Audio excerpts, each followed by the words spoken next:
Bud, a homeless junkie in Vancouver who made one small change that helped many lives. Vancouver at the time had a really bad heroin problem, so the police were cracking down on the arrests. This meant the homeless junkies, who normally shot up in the street, were now hiding behind dumpsters to shoot up. The problem was, this meant if they overdosed, no one would see them and they would die. After many deaths, Bud got the homeless addicts together and he suggested they take turns to patrol the particular alleyway where people usually shot up. This way, if anyone overdosed, they would call an ambulance. Well, this worked out really great, but something else happened too. After a few months, they weren't overdosing as much. Something had started to change in their mindset. They felt like, wow, maybe I'm not worthless. I mean, I'm saving people's lives. So they started doing other things. They started showing up at community meetings and asking what they could do better. They took in the feedback that they were given and started cleaning up their needles and taking other actions. They found out how they could get involved politically to help their cause.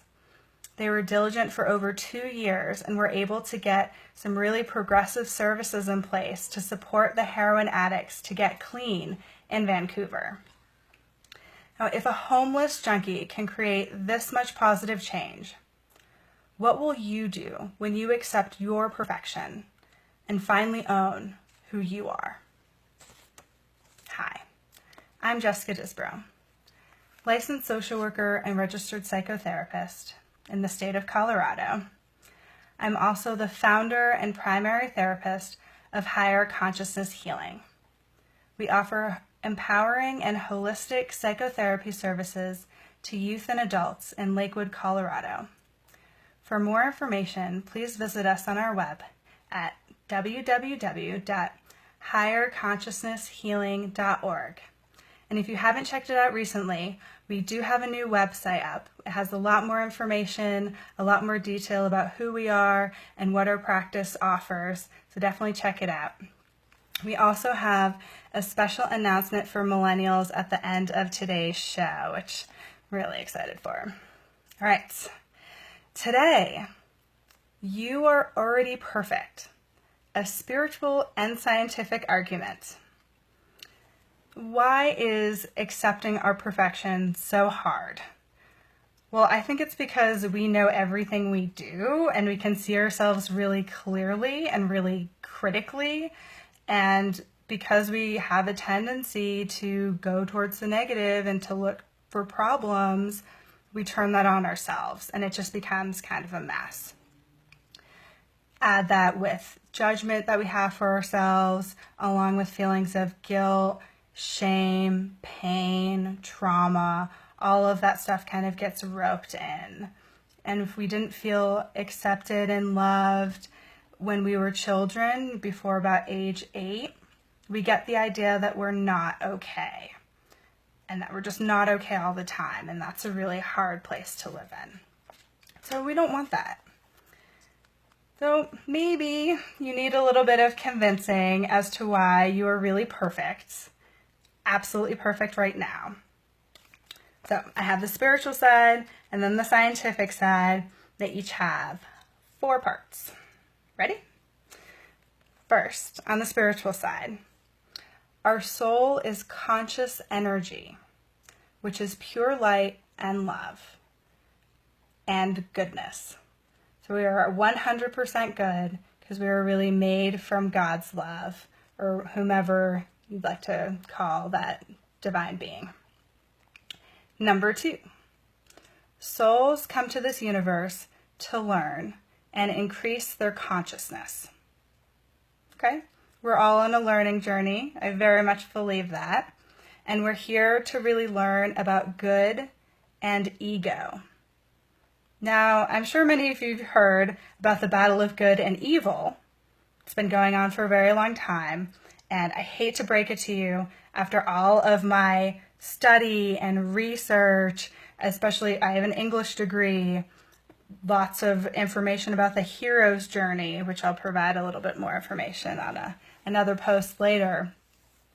All of that is describing this journey through overcoming our fears and losing our ego so we can find unity and oneness and love. That was number 2. All right, number 3.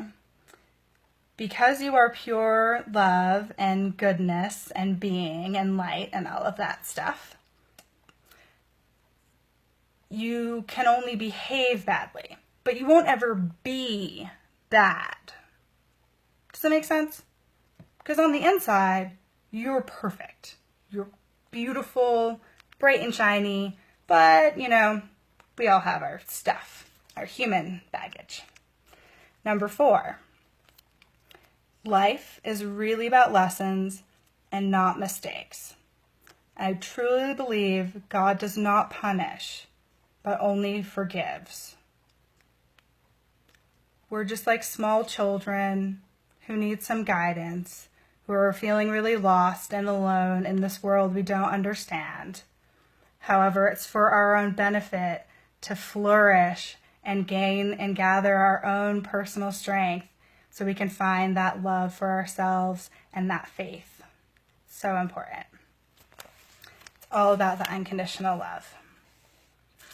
So that's a spiritual argument. And now for the scientific one, and I really do think that they go hand in hand, and it can be a beautiful partnership. Number 1, everyone is born into their own unique set of circumstances. So place, time, family, DNA, etc. We all are.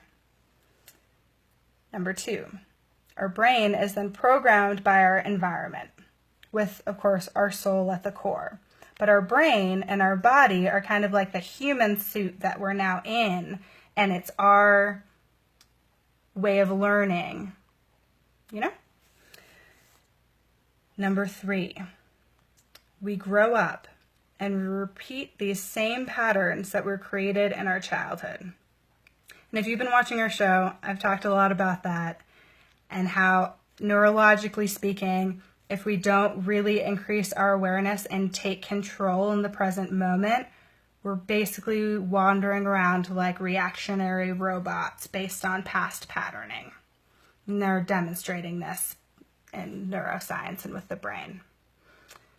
So if you don't want to be a robot, definitely time to seize the present moment and work on yourself. It's always good. And when we've experienced trauma and painful experiences, this just causes more fear and more dysfunctional patterns, and it gets pretty messy. But that's okay, because we're all here for the journey and the ride and the experience to learn what love really is about. Love without fear, love without ego. All right. So in both of these perspectives, you're really not to blame. Because basically, when we think about our brain being programmed and us just reacting, until we really seize control and take advantage of the free will we are all given, we're just unconscious and we're kind of asleep. Which means we can't blame ourselves and we can't really blame other people when they're in a really bad place because they're just reacting. And forgiveness is always vital and key. So when we find that acceptance and forgiveness for ourselves, things get so much better. That's my argument. We're always good. We're not to blame. However, we do need to start taking responsibility for our behaviors when we do start waking up and realizing that maybe our actions aren't the best and maybe these dysfunctional patterns are no longer serving us. All right. Next week, we're going to be exploring our identity and what it means to truly be us in an episode I'm calling, Who Am I Really? And lastly, the special announcement for Millennials. I'm really excited to announce our Spiritual Support Group for Millennials first event. It will be held on October 12th at 7 p.m. in the Higher Consciousness Healing Office. What is our community all about? Our community vision is to create a safe and supportive space where millennials, ages 18 to 30, can explore different aspects of their personal and spiritual growth. It's designed to educate and empower its members to heal their wounds, find their own truth, and develop a deeper connection to their inner self's wisdom. Our vision is to build a supportive spiritual community where we can learn, heal, and grow together. Please join us on October 12th as we explore what it means to create a conscious spiritual community, get to know each other in a genuine way and build bonds for the first time, discuss expectations for our community and its events, co-create our list of common values, such as non-judgment, and collectively decide the first discussion topic we will cover as a community. So please bring your ideas. Our intention for you is that you will leave our event with a sense of hope and belonging to a spiritual community built around safety, trust, and openness. Seats are limited, so please sign up today on our meetup page. And together, let us build the spiritual, supportive community we've all been envisioning. Please use the link attached in the description of this video. All right, everybody, thank you so much and take care.